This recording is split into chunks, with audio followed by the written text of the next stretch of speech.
So the presentation is going to go through some signs and symptoms and give you an overview of some of the treatments you may be given if sepsis is suspected. I hope you find it informative and there'll be time for questions at the end. So this is about sepsis awareness and what to look out for. Sorry again about the video, but we'll share that after. And I'll actually just share the link because there's a few videos on there that are really useful. So firstly, what is sepsis? Sepsis is a life-threatening reaction to an infection. It happens when your immune system overreacts to an infection and starts to damage your body's own tissues and organs. This can ultimately lead to organ failure and death ultimately. You cannot catch sepsis from another person, and sepsis is sometimes called septicemia or blood poisoning. It's very important that if sepsis is suspected, patients are treated quickly, as it can be life-threatening. Most hospitals have a sepsis treatment plan in place for patients who have suspected sepsis, and in Leeds we use Buffalo with 1F. So I'll go through that just so you've got a bit of an overview of how you might be treated and what might happen if you attend hospital. So the B is for taking bloods. So bloods include full blood count, UNE, LFT, and also infection markers such as CRP, just so we can get an overview and make sure the bloods are all okay. Most aplastic anemia patients with suspected sepsis do actually drop the HB and transfusions required. And monitoring urine output is also essential because this is a sign of how the organs are coping with the infection. So you'll be on like a fluid chart and you'll be asked how often you're going to the toilet and things. So don't be alarmed by that if you are in hospital with suspected sepsis. And we also do a news score, which includes your blood pressure, pulse, oxygen levels, and your temperature. So we can score that as healthcare professionals. And if you're scoring over a certain amount, we can escalate that to doctors on call and you'll be reviewed. So all of this is just what the nurses and doctors need to do to keep monitoring patients who have suspected sepsis to make sure the treatments are all correct. Also giving IV fluids and IV antibiotics is essential, and this is done within the first hour of attending if sepsis is suspected. And some patients are put on to oxygen, so that we'll keep checking your oxygen levels, and if patients need oxygen, that can be given as well, but the teams will decide that. So that's just a nice acronym that a lot of places do use to remember all the key points in treating patients with sepsis. Sepsis is treatable if recognised early and treated quickly. That's the most important part really, and I will sound very repetitive because I think every few minutes I'm repeating that, but it's for you patients and also relatives just to understand that if you do suspect sepsis, attend A&E or call your local assessment area. And most A&E and emergency assessment areas have sepsis trolleys, which are very useful for the healthcare professionals as well.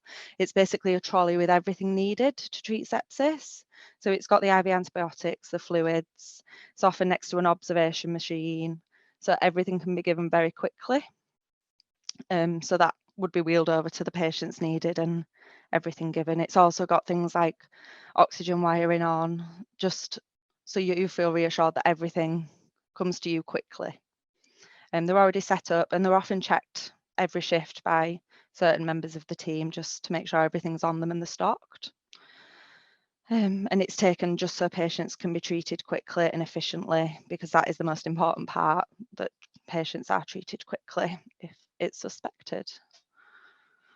So signs and symptoms, what to look out for in yourself and also your relatives. So confusion, slurred speech, or not making sense. So if someone's not acting the usual self.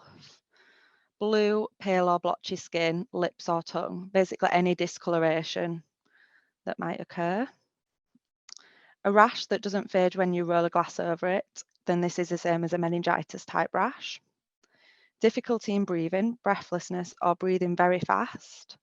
Any changes in a person's breathing to keep a lookout for. High temperatures, shaking and shivering. I'm sure you all have thermometers at home to check temperatures, but patients with sepsis are very hot to touch and are visibly shaking as well. So you might not have all these symptoms. So even if you have a few or you're concerned, it's just best to get advice from a medical professional, because they all won't occur, just be a few. So there's another good way to remember signs and symptoms, and it's actually using the word sepsis. So as an acronym: severe shortness of breath or any changes to breathing, extremely cold hands and feet or discoloration as well to skin, palpitations or racing hearts or high pulse, slurred speech or confusion. Patients often say, "I have never felt so bad," and shivering uncontrollably. So that's just a nice way to remember the symptoms. So again, if you have a temperature or are concerned about having sepsis, you should attend your local hospital or call an ambulance. A lot of you probably have a nurse specialist where in the day you can ring them for advice, and often the case we get calls and we'd bring patients in to be reviewed and have bloods. So just any concerns at all, make sure you call. Most hospitals around the country have assessment areas for haematology patients, and patients who have aplastic anemia can often attend these areas. Some of you may have a 24-hour number so you can call for advice. I know patients here in Leeds do, just to call for advice if needed. And suspect sepsis, call and attend hospital, definitely. A lot of aplastic anemia patients are more susceptible to infections, and that can ultimately lead to sepsis. And if you've had ATG and you're on cyclosporin or immunosuppressants, it's especially important that you ring, contact, seek assistance if you have any of the symptoms or anything. And most patients who are admitted to hospital with sepsis are treated quickly and efficiently and are all okay. Some cases where treatment is delayed, it can be the worst case scenario, but it's things like this and educating people that's especially important in getting treatment into suspected sepsis patients. If you have any concerns as well about sepsis or you want more information, the Sepsis Trust website is really good, and there's really good videos that Sam's going to send over to you all, just to educate yourself of what to look out for. It's really about educating others as well, and your relatives what to look out for, because in some cases you might be very confused that you can't identify it yourself. As we all know, patients with aplastic anemia are more susceptible to infections, and this can lead to sepsis. That's why I would like to leave you with one last message: suspect sepsis and seek help from a healthcare professional. And just ask, could it be sepsis?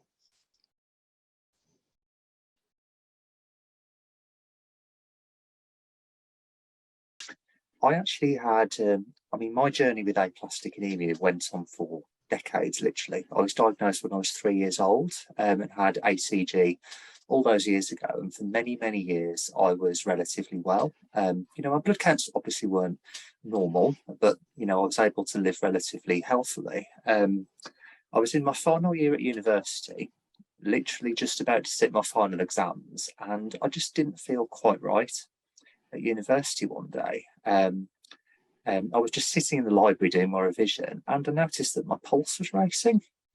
And then, like when I was walking to other places, I was just really, really short of breath and really tired and things like that. And throughout the day, I just didn't feel quite right. And to be honest with you, when I got home, I was about to just take 2 paracetamol and sleep it off, as we often do, thinking it's one of those 24-hour things. Things will be fine.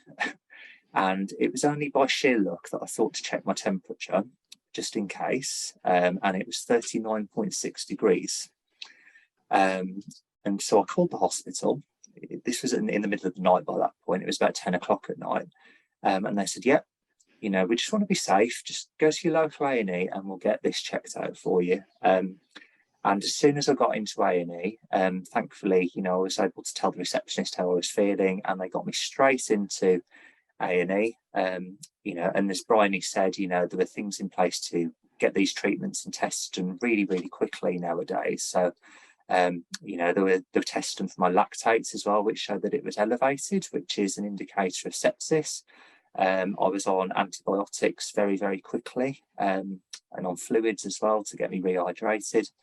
And thankfully, because that treatment was done really quickly, I recovered from it just in time to sit my final exams at university. So yeah, I would say as well that I agree with Briony. Absolutely, if you've got any sort of concerns or you just don't feel quite right or different to normal, things like that, it is really, really important to, you know, get into hospital, get that checked out as soon as possible. Absolutely.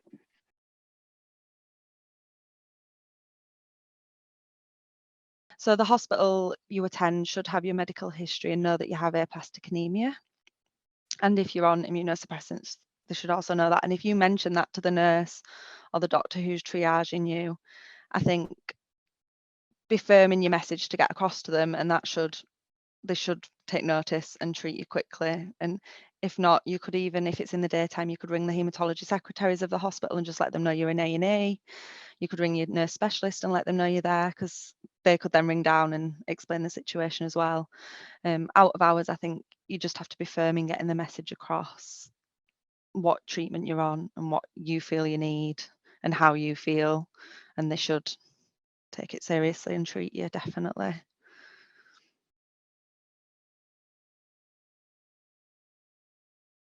I would say you're the same risk as people without aplastic anemia, because you've had your treatment, you've had your transplant. I think it's still important to be very aware and explain that you've had a transplant to the medical team treating you, but they should already know that, and take it as seriously. So myself, I don't have any medical conditions. If I suspected sepsis for myself or a family member, I would still act urgently. And I think that's just as important if you've had a transplant.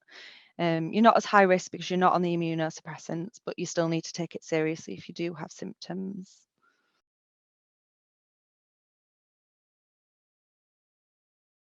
Yeah, so you can get line sepsis, and often that line cultures are taken from it when you attend. If you have a line and you have suspected sepsis, cultures can be taken from the line and tested in the lab to see the levels of infection from the line. That's often done, and often the lines are not used until the results are back. And if they are infected, they're often removed.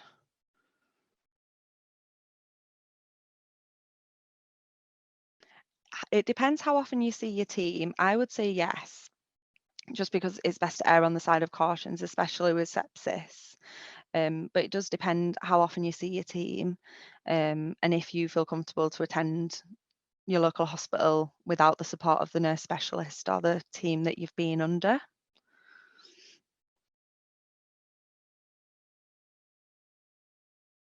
Yeah, hi. Not so much a question, but just to say firsthand, although I don't have AA, I've got PNH, just firsthand of how Leeds deal with this situation. It happens reasonably regularly to me, as Briony knows. But in the past, when I've had to be admitted to A&E, I phone the Leeds team, you know, day or night, and they then contact normally my local hospital, who arranged for a haematologist to be waiting in A&E for me. And I get to A&E, I go straight through A&E. They don't want you sitting in the waiting room. Straight through, find you a corridor or a bay or anything and get you on a drip as quickly as possible. And I haven't as yet had to wait. You know, it's been exceptionally good. So yeah, just wanted to reassure people that, you know, you do get very well looked after in the hospitals, and Leeds will back you up and arrange things for you. Yeah. Nothing as such. I think it's hard to avoid. Obviously, in lockdown, people avoided a lot more infections because we weren't mixing with people, and that could have then prevented further infections. But there's nothing you can really do to prevent sepsis. I'm sure you're all very sensible with avoiding infections anyway, and especially since COVID, probably pre-COVID as well. But there's nothing you can do to prevent sepsis. It's just about reacting quickly if you suspect sepsis. But there's nothing to prevent.